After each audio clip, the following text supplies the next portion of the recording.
আবাসিক ভবনে হাসপাতাল পরিচালনা, পর্যাপ্ত পার্কিং না থাকা, পার্কিংয়ের জায়গায় দোকানসহ নানা অনিয়মের অভিযোগে বেসরকারি হাসপাতাল ল্যান্সেটকে সতর্ক করেছে চট্টগ্রাম উন্নয়ন কর্তৃপক্ষ সিডিএম। আগামী 3 মাসের মধ্যে অসঙ্গতিগুলো দূর করা না হলে হাসপাতালটি বন্ধ করে দেওয়ার হুঁশিয়ারি দিয়েছে তারা।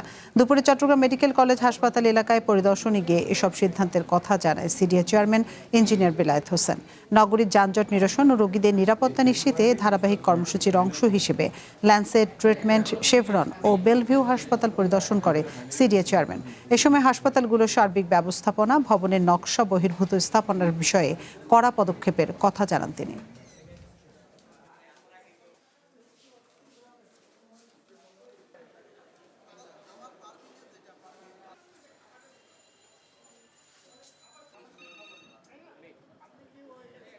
কিছু কিছু হাসপাতাল আবাসিক ভবনের উপর করেছে এবং তাদের অব্যবস্থাপনা ছিল।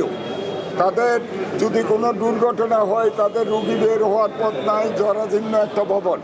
আমরা তাদেরকে সতর্ক করানো, আমরা তাদেরকে নির্দেশ দিয়েছি 1 মাসের ভিতরে তারা সেখান থেকে সরে যাওয়ার জন্য। নগদ নিয়ে এলো হার না মানা হার অফার। সর্বনিম্ন 10,000 টাকা রেমিটেন্স নগদে পাঠালে থাকছে স্বর্ণের হার জেতার সুযোগ।